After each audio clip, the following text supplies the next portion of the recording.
We hope you enjoy today's message on Acts chapter 2 verse 38 preaching channel. Please like, comment, subscribe, share, and hit the bell to help us grow.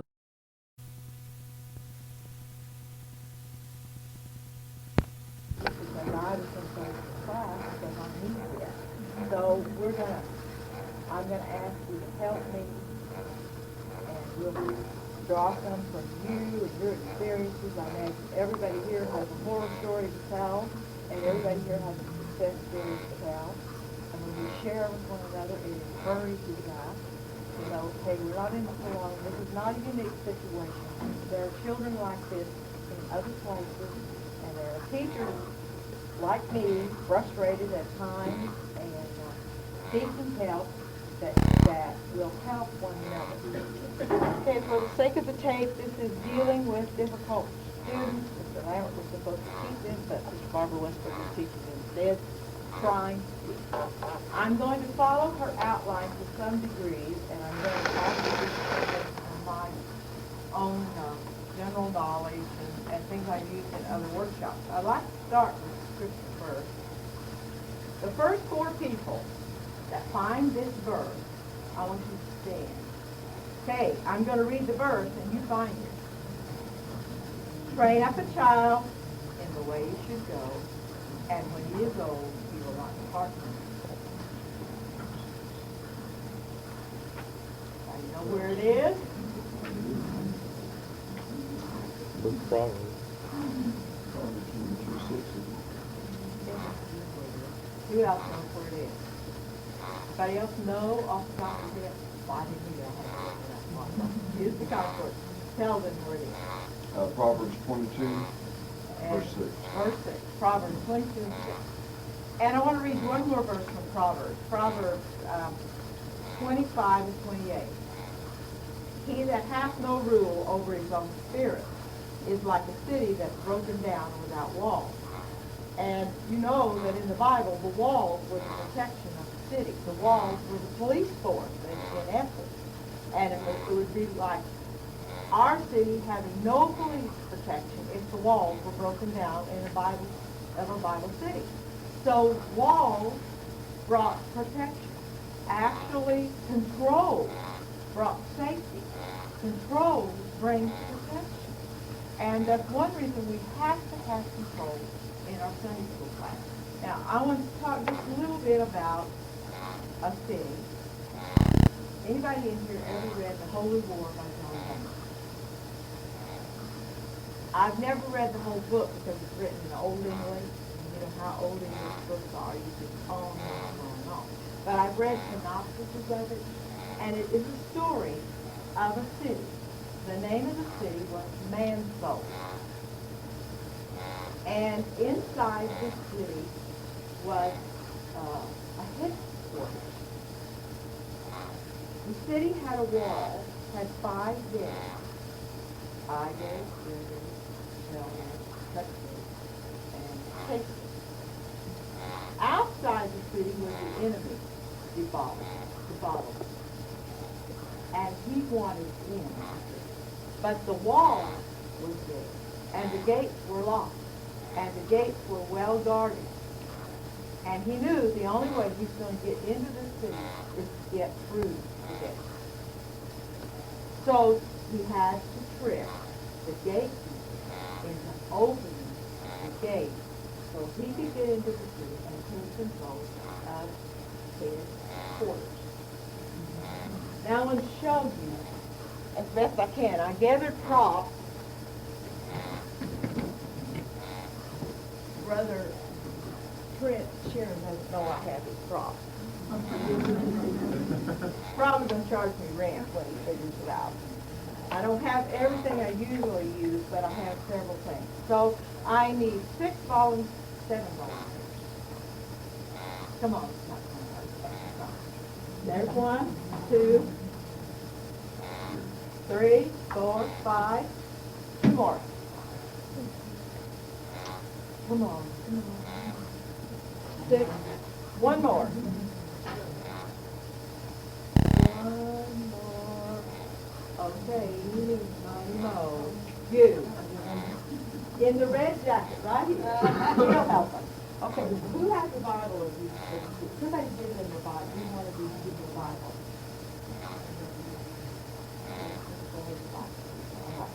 You are the good gal. Okay, you stand over here. All right. Let's see, I don't want to here. All right, you ever call us?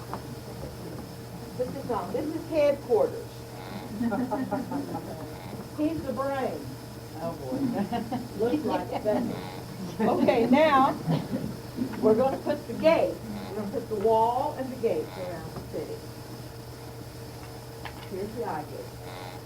Okay, I want you that are the gate to stand up here like this, facing out, and you're going to make a wall around him. Okay. Here, brother. How do you put these things on? I don't know. Try it. Who's brave that wants to wear this? I don't know.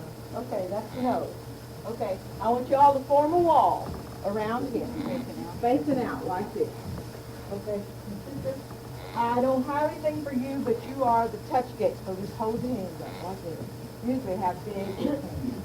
Okay, this is the nose gate, or the smell gate, this is the ear gate, and this is the taste gate, right? You want to stick your tongue out? Usually I have something for them, a big supper or something, because this is the touch. Yeah, but I didn't have time for that.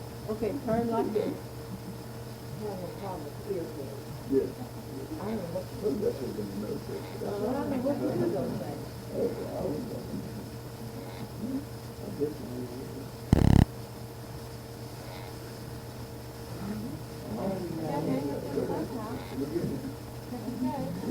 Just don't move too fast. All right. Now, y'all kind of rotate this a little bit so they can see. These are the gates. These are the 5 gates that are, now these gates.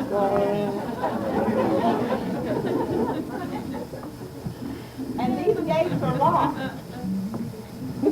And nothing can get in to headquarters. So for anything to get into headquarters, okay, that's what it's saying. We have to unlock the gate. And this can be good or this can be bad. See, there's an enemy. Let's see.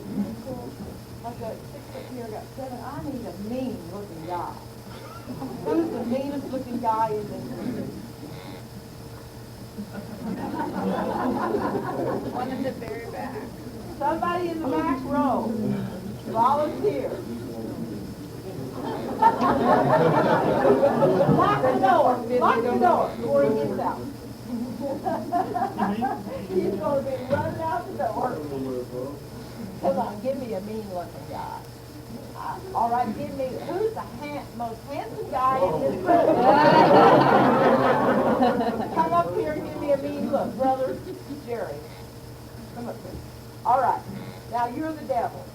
Okay, and you want to get in, this is a child. And you want to get some knowledge, you want to get something into this child.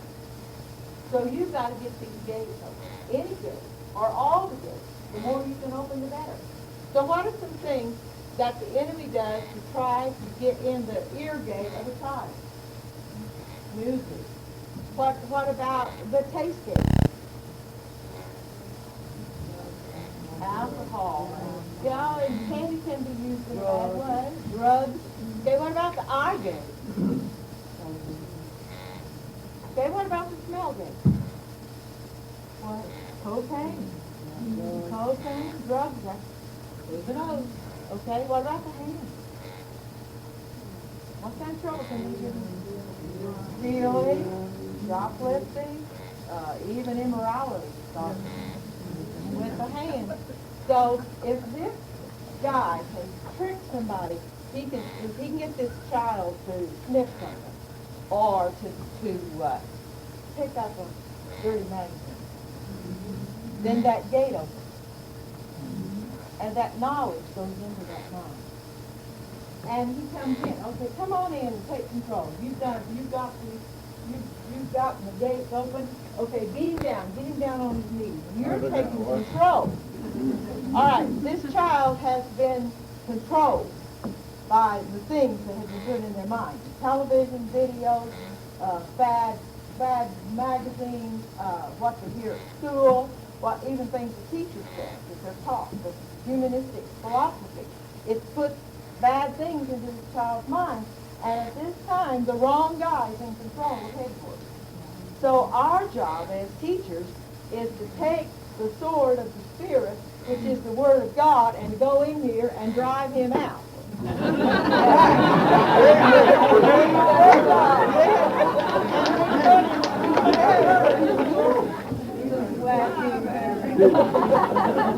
Okay, good job. Thank you all.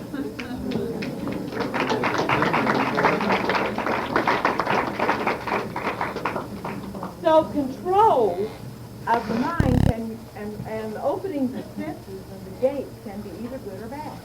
We can put good things into a child's mind. The world tries to put bad things into a child's mind.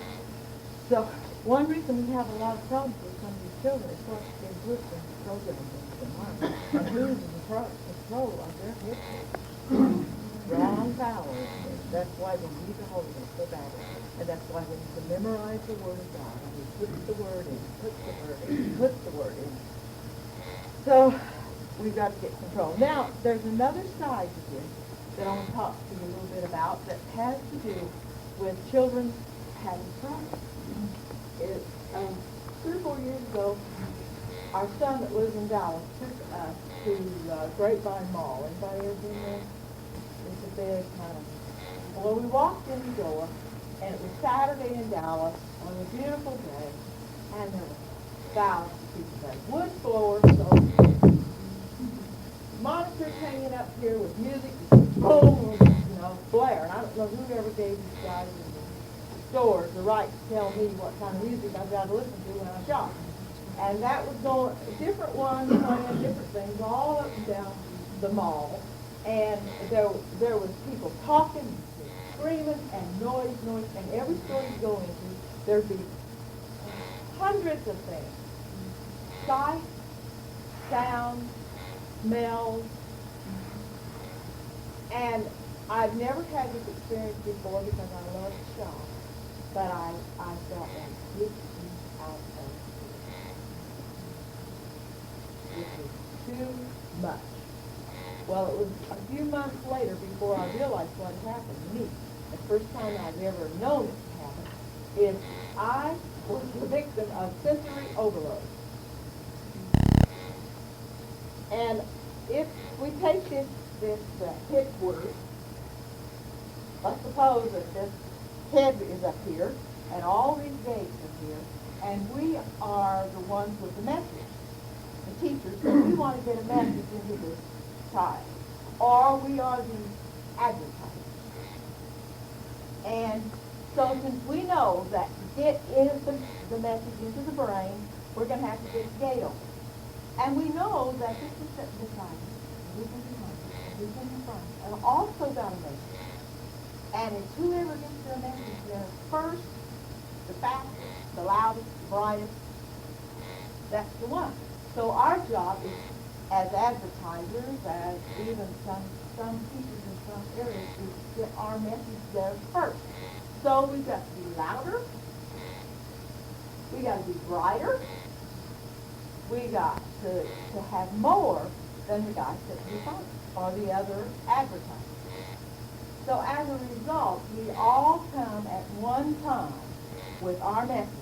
And what would happen to this headquarters and what would happen to these senses if we just, all of you, jumped up and you started yelling your message, waving your wild card, and trying to get your message into this child? What would happen? They'd blank out. Yeah. They wouldn't get any message, would they? No, the senses would just go wild. The child would, the headquarters would not get any message. And you know, I honestly believe that that's what's wrong with a lot of our kids that are said to be ADD, ADHD. Now, some of them have a real problem that needs medication, but a lot of them, all they need is for us to cut down on the things we're throwing at them. There's too much color. There's even too much smell anymore.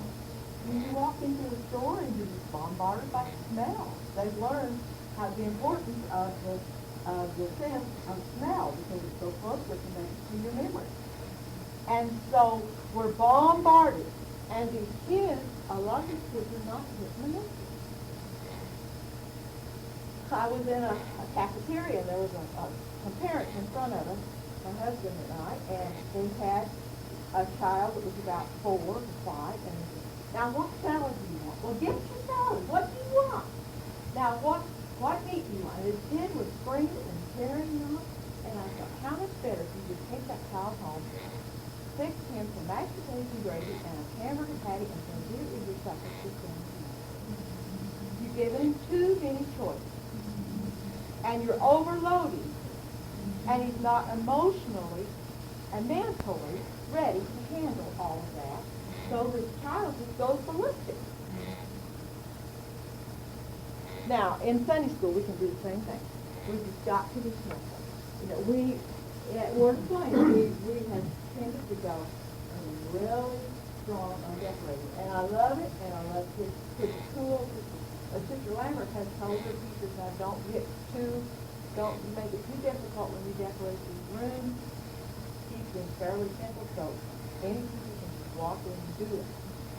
And I think we need to decorate our rooms. Our rooms need to be very attractive, but don't overdo it. And don't give your kids too many choices. Cut back. 2 choices is enough. You can do this or this. Because you say that third one, and they run from table to table, and they don't know what they need. I mean, have you ever gone into the ice cream store and you didn't know what you wanted, and the more you looked, the more confused you got? So that happens to our children, and so one way we got to do is cut back. Let's don't overload their thinking. Let's don't give them too many choices. Now, there are, as far as I'm concerned, no problem children. You've heard this, these children with problems. And there are no bad children, but there are a lot of children in bad situations. And there are no difficult children. There are just children we have difficulty understanding. And once we get the key to understanding that child is, it's not difficult anymore. And I believe that's where we need to pray for discernment. Because God can show us the key to handling that child. Getting to know that child is very important. I had a boy in my class, and I'm sad to say that he was in my class for months before I finally got a key. He was poking, he was punching. You give him a pencil, you break it. You turn your back, you break all the pencils in the room. And finally one day we were doing a newsletter type thing. And I gave him pencil paper and I said, draw us a cartoon. He went over in the corner and never heard another word out of it. He was very focused and concentrated on drawing that cartoon because that was his thing. He could express himself through art. But see, all those months, I didn't know that. So there's a key, and God sometimes sometimes God has to show us. Usually God has to show us. Now, talking about, let's go to Sister Lambert's note. Lack of order causes lack of order. Kids act out what they feel. And if they walk into the room and the room's confusing, the room's cluttered, then they're going to act confused. And their mind's going to be cluttered. And they're not going to behave like you want them to behave because they're acting out what's in the room. So the room needs to be clean, needs to be uncluttered, and needs to be calm and cold. Our kids live in a wild world. We have some children that come on the bus that the Lord only knows what they go through in the week. God only knows what their emotions are when they walk in that door. And so we've got to make allowance for that. And while we're on that subject about emotions when you walk in the door, the first place you start on control and discipline is. And why is it on Sunday morning If anything can go wrong, it goes wrong on Sunday morning. The kids spill milk, you lose your car keys, your husband sits out there and honk, honk, honk, hurry up. Nobody turns out lights, you have to go through the house, turn them all out, and everything goes wrong, and you can fuss all the way to Sunday school. Nobody in here has done that. Not fussing the kids or your spouse, no, never. But when you get to Sunday school class, that's one reason it's important to have teacher prayer meetings before Sunday school starts, to give you time to lay your feelings aside. The kids can come in, they're going to come in exactly like they feel. But you can't do that. You've got to come in like God. So you may have to get control of your emotions before you walk into the class. Because if you're all keyed up, then you know what you're going to have. Okay, order creates atmosphere where problems, lack of order creates atmospheres where problems occur. It hinders the learning process, it wastes time. Now, has anybody got anything you want to say at this point? Help me.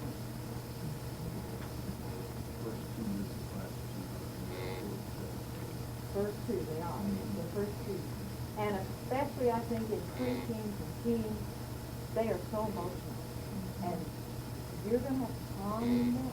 Sometimes, if you're not in control, or God's not in control, one girl coming in a moody, mad, because she's got a, what do they call them, ribs, I used to call them something.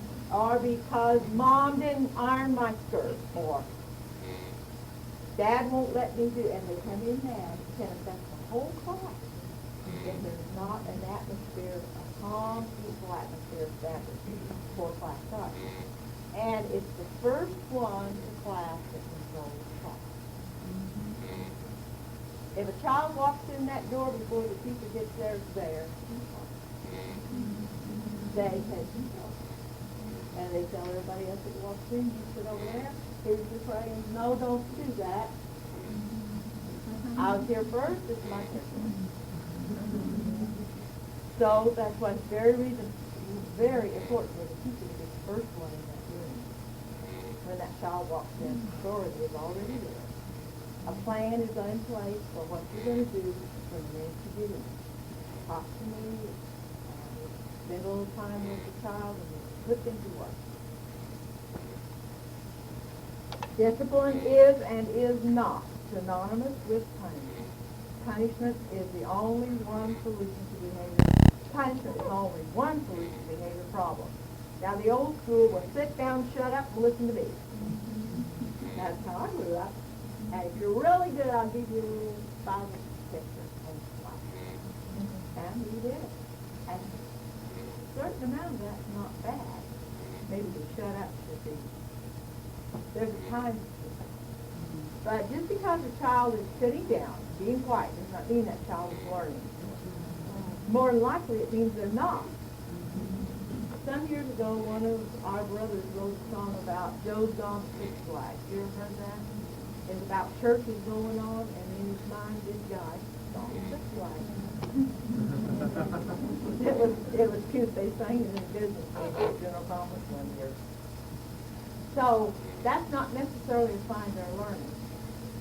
I'd rather they be up and doing, involved, or even if they're sitting, at least to be doing and involved, participating, part of the class, and control it, and having a class in order doesn't always mean everybody's sitting down listening just like you are doing. It means they're doing what you're supposed to do, what you want them to do. I mean, they may be marching around the walls of Jericho yelling at the top of their voice, but if that's what you're told them, then you got order in that room. Discipline is a condition where learning is possible. Discipline and disciple originate from a Latin word which pertains to learning. So we want to make disciples. We don't want to punish children. We're not in the children's punishment. Control and order, such as planned participation, are necessary for learning. Signs of good discipline: regular attendance, attitude of enthusiasm, cooperation, and mutual respect.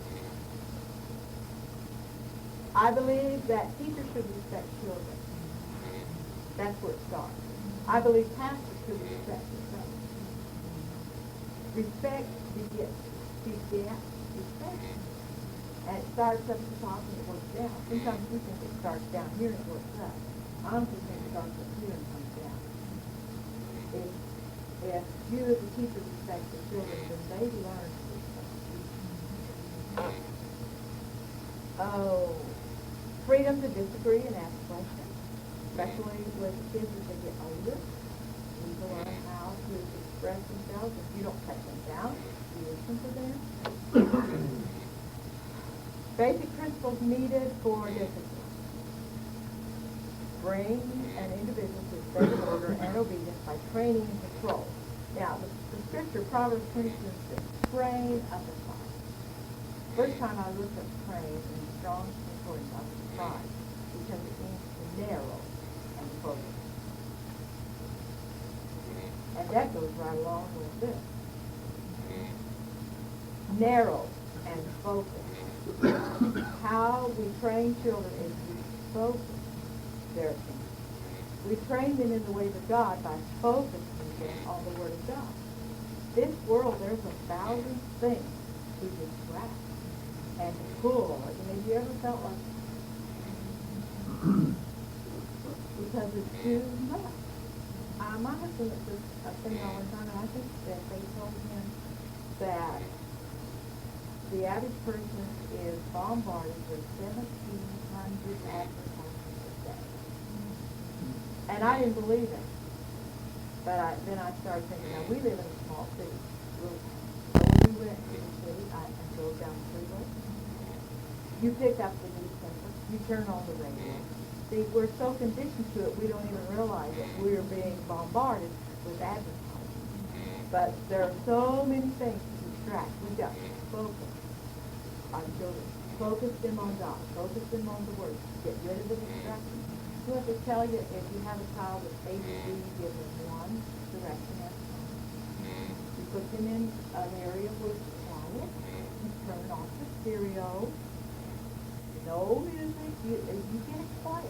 And you let them focus. And sometimes we lose our focus. Even as adults. Our focus is to be on the mall. And what we're going to buy now. And all these things. And I believe God is calling to us, not as just as Sunday school teachers, but as Christians, to unclutter our lives and to focus on Him.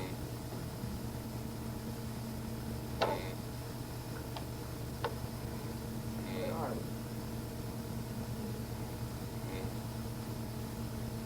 we? Control is a process that starts the minute class begins. We talked about that. It is accomplished by prayer.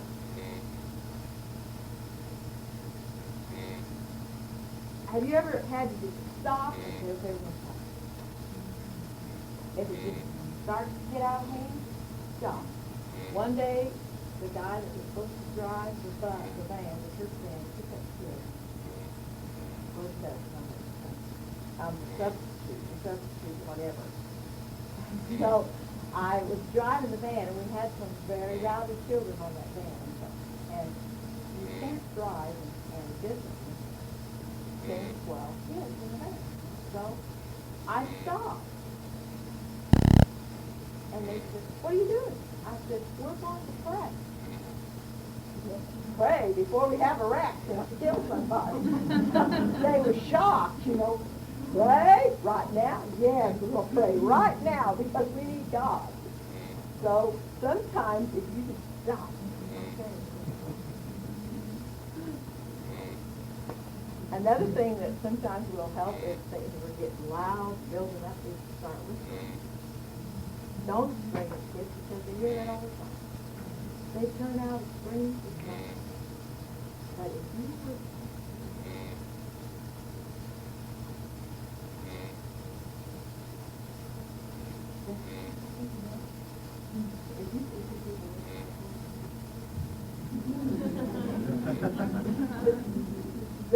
there is power in a secret.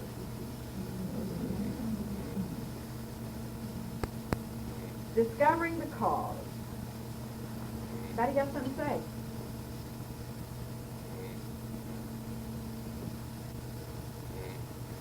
Somebody tell me about a time when you had a problem and you didn't know how to reconcile and you prayed about it. God gave you.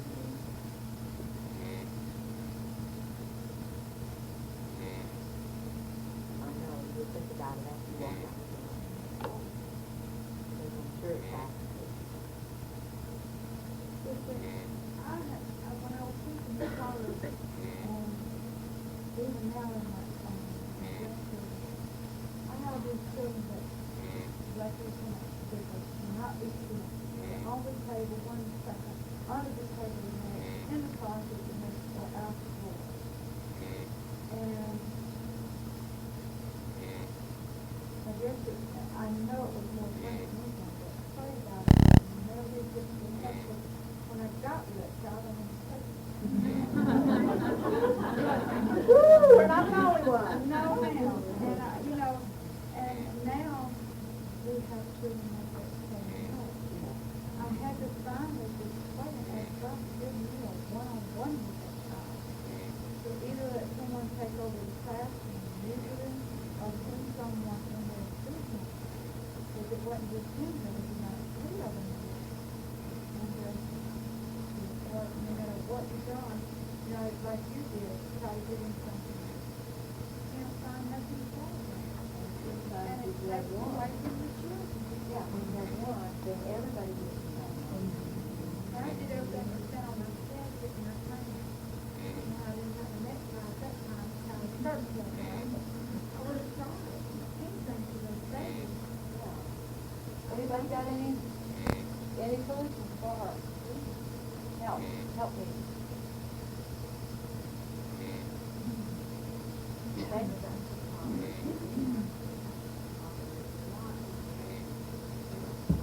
Yes.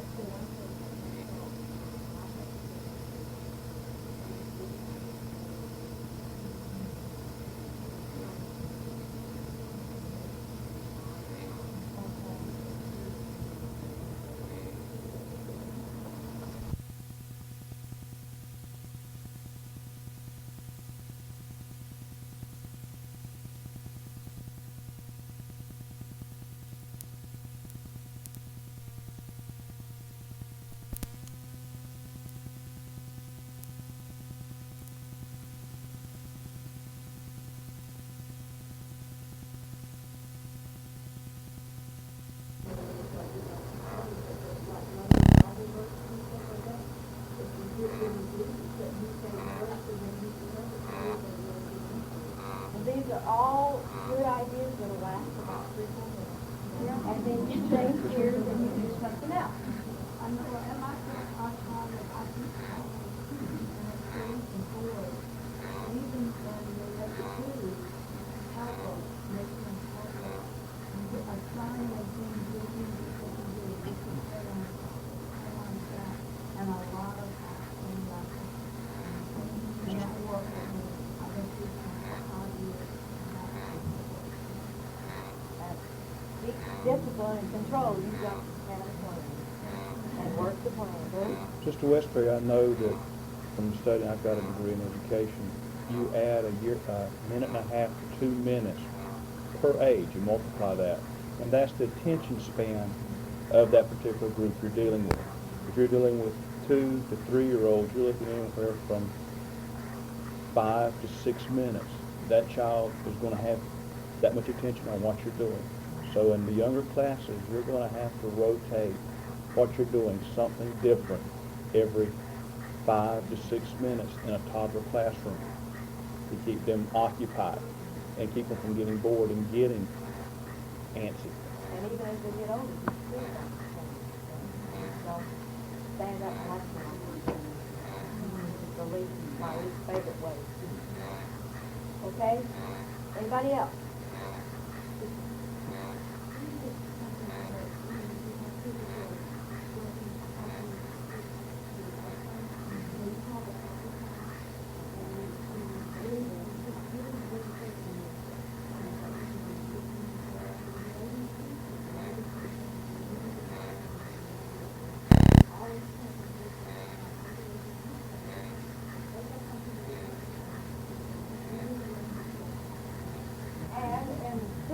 they'll say, let's do it again.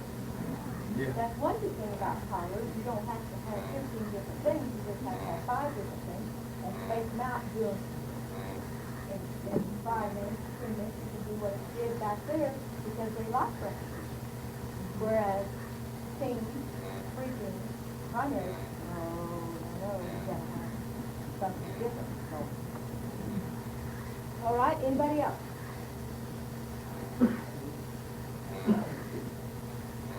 One thing that'll help if you're having problems is the seating arrangement. Never set children in a spot like this. I mean, they can coach them and touch them, and you set them so the teacher faces the door, and it would be shaped like this on 3 sides. Or anyways, I went to a workshop in Dallas not too long ago, and in one class, the teacher, before we got there, he took the chairs and he did something like that, and he changed the seating.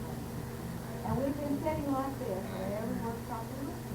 But when he changed the seating, suddenly the car entered. We had a very good class, and I knew Wilson walked in because he started. And it's important, like this brother said, the first few minutes are very important. So if you kept their attention to start, and wonder what we're going to do next. So surprises are important. A large part, not all the problems are not being prepared. No. You've got too many emotional children. They're emotionally overloaded. But being prepared really will help. Because if you have a class of emotionally charged children and you start to say, oh dear me, I forgot my Bible. I got to run out here, it's going to do it, it's going to do it. And you really are, even if you send somebody to get it, and you have a law, then you lose control. They know you don't know what to do there. So then, they got an idea.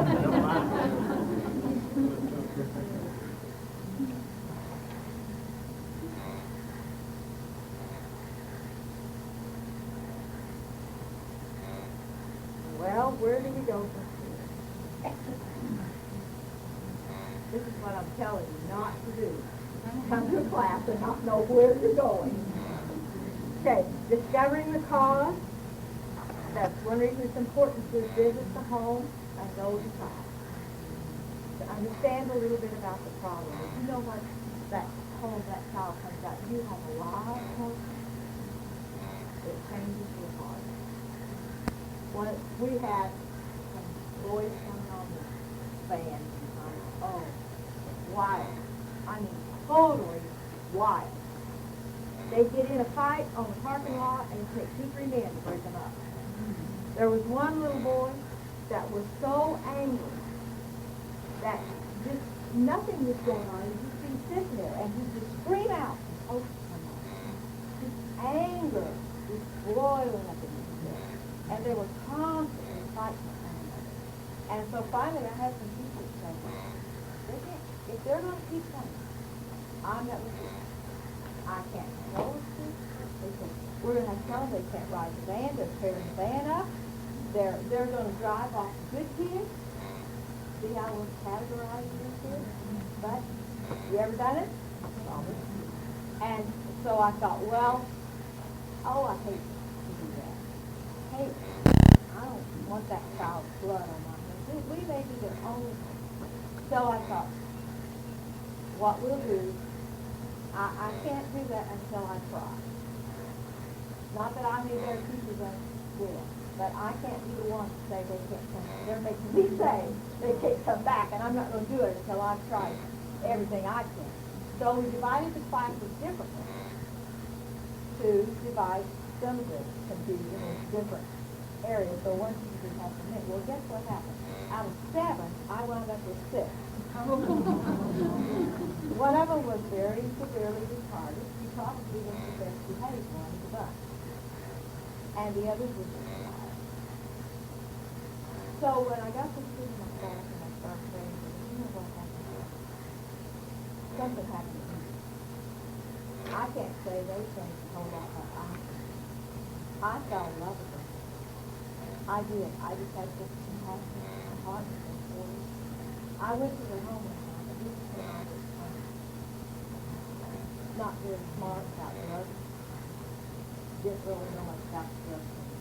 And I knocked on the door, and this was one of the things the door. And I if you know anything about drugs, you know what was doing, it's smoking. And the mom had left the kids and gone, nobody knew where she was, but two of the kids did. They were living with the grandma, DHS was there, and eventually DHS took them. I took them out and that's part of the But, and I don't know how much I have, I don't know, but I know God did something. Okay. And something about this is, I make such a heart for this. So, God can do, maybe sometimes we're the one learning the lesson. But if we can learn compassion, that's a big lesson.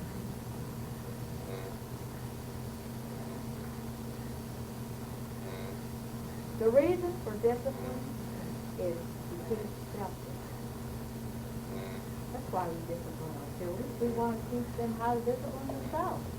You don't want to have to be standing there when they're 14 saying, you've got to eat this, or you can't wear that, or go comb your hair, go brush your teeth. We're teaching them discipline, so as they grow, they'll begin to discipline themselves. And we're teaching them about God, and we're teaching them to be His disciples by our example, so that if they get they will follow Jesus Himself. What kind of parents do these people have, these children have? An authoritarian parent, I'm the boss, knocking the kids around. You've all seen that. And a lot of times the authoritarian and the permissive one is the same parent. It's just different days, or different hours of the day. One, and the kid never knows, am I going to get knocked down for doing this, or am I going to get ignored? So, might as well try it. And that's all they know. That's the normal worldly kind of thing. So they ask the same question.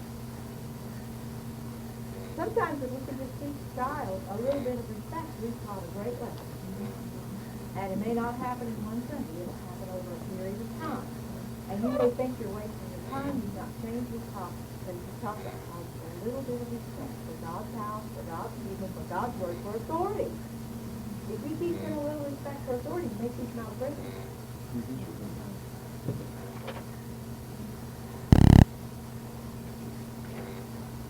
About 10 minutes. Under number 6B, emotionally disturbed children are on the increase. This is where we get into emotional overload. Many are taking drugs. We have a little girl that's coming now that is retarded and physically handicapped. You can tell when she comes in the door. I don't know. But, and another church in town told the mother that she got come back. But we've got to teach them how to love. And they have loved us. And actually loved business. And she comes in the church and she finds us. And the other morning I was sitting on the back row and I felt like this was happening. And that's so sweet. Because she doesn't know that. She learned that at church. That's the lesson she's learning about church. She may not know, she may not be able to tell you even about John. Then again, she might. No, we don't know what she's learning really, but she's learning love, feeling love. And that's one thing we can give our children and our teens that the world doesn't have. That their sports stars and their TV and their music idols does not give them. We give them love. And that's what we start. Not cookies, we get cookies. Not craft, not things that start. And of course, well, sometimes we show them love by giving them cookies and craft, but main thing is the love. And they know if you love them. They know if we love them or if we're just enduring them. That's about all I've got to say, so I want to If you have a question, if you have a problem that you say and hope you've got an answer to, just Larry probably would give it to you, but I didn't. Anyway, we got a whole bunch of extras. So let's hear the question. Sister, I got something, not an expert or nothing. I went to another seminar several years ago, and Bobby McCool was talking about a child that came to their church, and they had terrible problems with this boy, and he got the same one speaker from him to like he did. And so went on and prayed, like he did. And he said, I'm going to turn the page now. He said, 40 years later, he said, 3 generations in that church, he said, he was smiling. He told the story about the boy and his mother, and she went to somebody, and it was like 40 something. Because the pastor and the teachers just gritted their teeth and just wouldn't try.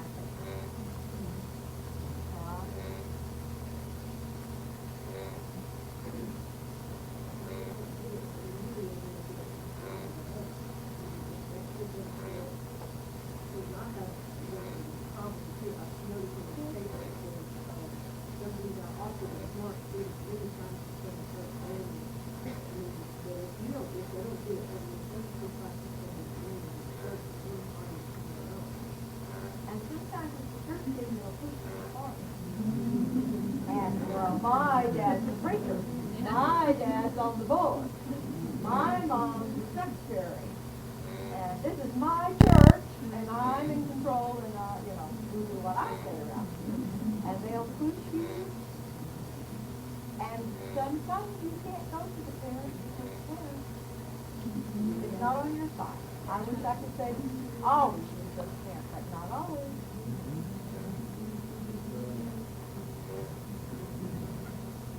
Something that could be my thinking as we talk, that we've been speaking on a while, but I believe the children want to know their boundaries.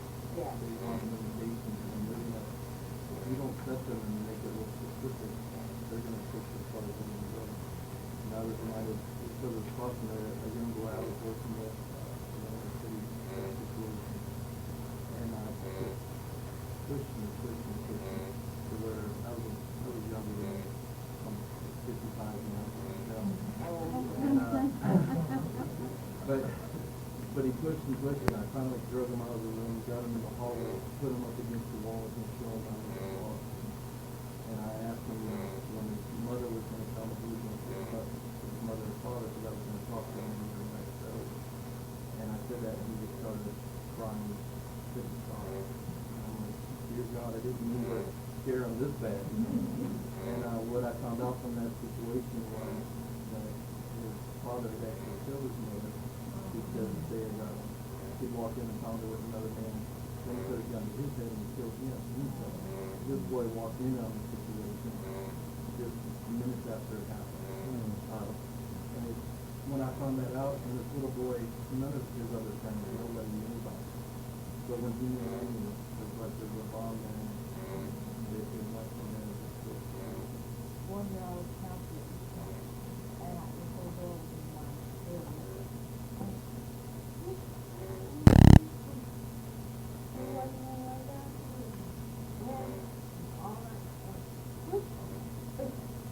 Silence. Where's your mouth? I about 12 o'clock. I said, okay, get up. Everybody went going fast. Off. Slow.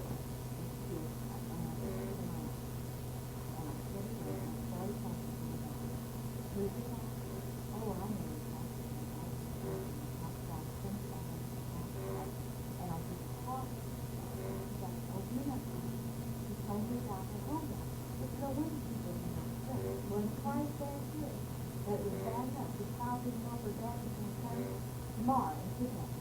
She didn't know what was going to happen to her mom, and she was a nervous wreck. And I should have learned that on Monday. Because after that, the next day, she was never sad. Anything I did, she wanted to. And I meant that I was at conference about And that's just having 15 or something. I was a complicated, young, non-mental, well, I think I'm very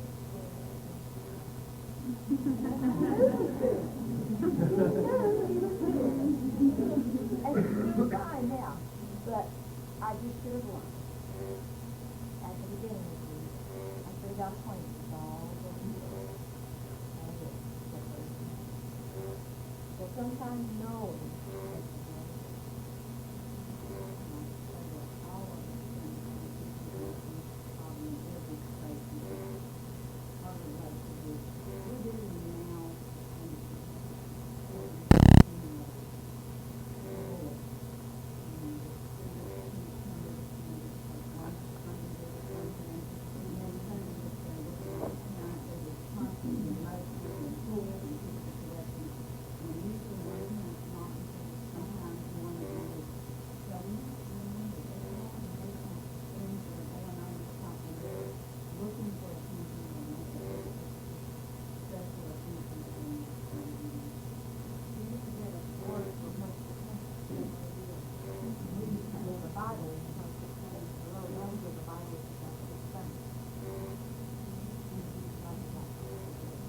so all of that passion.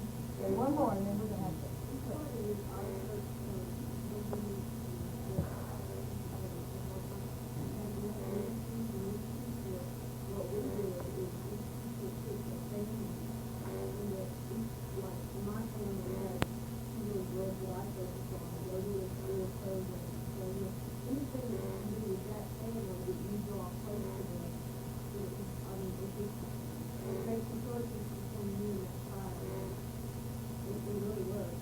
Take time, and that's where we get hung up, we don't have time. Take time, you know. Well, let's stand and let's thank you, God. Thank you, God, for everything that you'll do. Pray, Lord. Thank you, Lord. Our knowledge, Lord, about children. Thank you, Lord, that you would complete it. God, and keep your everyone's children directed, oh God, in the wonderful and wonderful ways of our lives. God, we praise you, God. Desire, things, God, that you can direct us, Lord, in such a way. We pray, God, you know, just have your way, Lord, God. Lord, God, just oh, this associate, God, we be called, God, we are very important to the anointing. Oh, Lord, we desire it, Lord. We need it, Lord. Lord, we praise you, God, for you're the one that imparts the knowledge. You're the one that gives us correction. In your great and mighty name, Savior, we ask it. Well, I pray the Holy Ghost has spoken to you something that will help you. Thank you for coming.